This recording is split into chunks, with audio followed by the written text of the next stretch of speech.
Hi, hello everyone. Welcome to Hive Businesses podcast again today. My name's Ross. I'm pleased to invite my tax colleague Simon. Hello. Welcome, Simon. Thanks, Ross.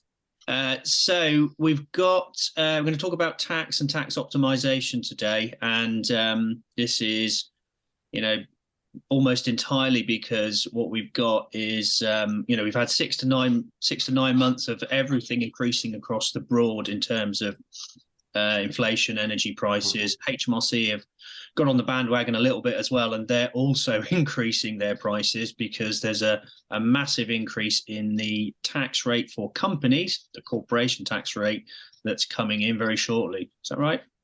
Yeah, correct. So from the 1st of April, so a couple of weeks after you see this video, corporation tax rate for companies increases from 19% that we've had for the last few years up to 25%. And that's an overnight change for a lot of companies from the 1st of April. So pretty big and actually hugely relevant for our clients and our dental clients. Yeah, definitely. I mean, there's, as ever with these things, there's lots of nuance and layers and complexity. So the government have tried not to be too oppressive with it. So 19% rate still exists for smaller companies. Anybody with profits less than 50k, anybody with profits more than 250k, what they're calling a kind of medium-sized company, will be subject to the new 25% rate. Yeah, which is a huge increase on what we've had and gotten used to, frankly. Yeah, okay. So we've got anyone with annual profits over £250,000 per annum, they will be paying 25% tax. Smaller Correct. companies, because we always got to be looking to support the small businesses, still with the 19%. Correct. What happens in that weird zone in the middle? Yeah, so there's obviously a gap there. So you're not going to hear too many people from HMRC or government talking about what happens in that gap, but essentially they have to close that gap between 19 to 25% with the tax rate, and how that works in practice is an effective tax rate 26.5%. So even larger than the headline they're talking about. So they got to get from 19% and they got to get it all the way up to 25%. But because of the way the maths works, it's actually a higher rate to bridge the gap. Is that right? Yeah. So if your profits land between 50 and 250k, your first 50k will always be taxed at 19%. So a large chunk of it's still at the lower rate. But everything above and in between 50 to 250 has a tax rate of 26.5% until you hit profits of 250k, and then that applies as a flat rate. Wow, that just sounds like the kind of rule they come up with there, isn't it, for a sticky plaster on a sticky plaster to try and sort things out? It's a wind back to rules that we haven't seen for 8 years. So kind of a step backwards, I think, both in terms of what it's going to do for businesses and in terms of the actual tax rules we're working with. Along with that comes a number of other complex rules to do with people with multiple companies. Lots of companies, lots of individuals operate multiple companies. We've got groups of dental practices, we've got maybe associate limited companies, and there's separate property companies for some people, all perfectly valid. But there's complex rules on which ones of those we count in those rates. So if I have divides the rates. 2 companies, let's say, one for my associate position over there, one for my associate position over there, both of them 50k, jobs are good. No, so the way it operates is your 50k would become 25k in that example. So the rates will get halved. So some of your profits are going to fall into the 26.5% bracket, even though neither company goes over 50k, which is the headline figure. So they're kind of trying to deal with the workarounds, really, then, aren't they? Absolutely, yeah. So those rules are complex, and that's always the way, as you say, sticky plaster on sticky plaster. Each one becomes more complicated, and the tax fixes just add. It's just never straightforward to work out. Okay, so we've got higher tax rate coming in, unfortunately. We've got additional rules which people who might validly had multiple companies beforehand have now got to be attentive to. Feels like there's never such a better time to talk about, and make sure you're optimizing all the expense claims you possibly can.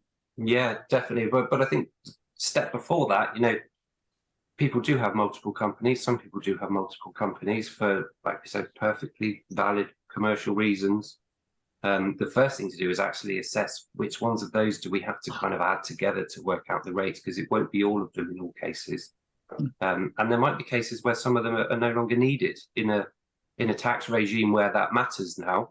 Actually, maybe we should look more closely at that on a case-by-case basis, which we're doing for our clients and happy to kind of do for other dentists with multiple companies as well. But once we get past establishing which companies count and which companies should still exist, we're back to kind of basic principles on optimizing taxes, with a few quirks that I think the new tax rules kind of introduce. So what I mean by that is, I think pension contributions are suddenly much more attractive, particularly if your profits are falling within the bracket between the 50 and 250.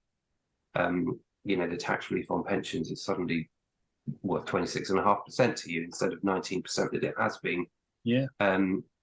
Maximizing your expenses that you're claiming, really making the most of having up-to-date data to help you plan.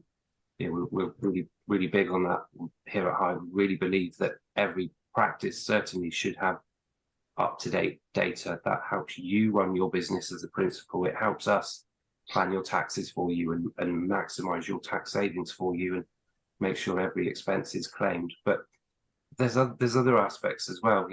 We've spoken before about electric vehicles. Again, tax relief there could now be worth 26.5% instead of 19. Capital allowances that are maybe locked into buildings you've purchased in the past. We really do have to kind of collaborate with all dental practice owners to make sure they are absolutely grabbing the percentage points, we can kind of say, making the most of all the tax relief. Yeah, well, and I'm right in thinking that pretty much every single new client that we take on, there's some suboptimal taxes that we help. Is that fair? That's definitely fair, and it continues to surprise me in some regards that there's so many tax savings to be found for most new people who join us. Tens of thousands sometimes annually. Great. Okay, so basics, get the numbers in place, make sure you're collaborating with expert tax accountant, find those £10,000. Arguably they're worth more than that now, because otherwise HMRC would pinch 26.5% off you. And if you've got multiple companies, definitely need to review that situation. Definitely. And as one kind of final weird quirk in the way these rules work, actually, if you're nearing that 250k mark, you can actually save tax by pushing profits beyond it. So there's some other kind of strange quirks of the new tax rules. Is it worth making more profit? Is it worth not claiming some expense, not deferring pension contributions? All these things we can work with people to make sure taxes are as good as possible. Brilliant stuff. Well, earn more money and pay a lower tax rate. That's always a good incentive. That is the system we've got. We've got the system. Lovely. Well, thank you very much for explaining that. Obviously, if anyone does, want to talk about it in more detail, should drop you a line, Simon, and we'd love to help. Yeah, great. We'd love to speak to anybody who's concerned they're not saving as much tax as they should be. Thank you very much. Thank you.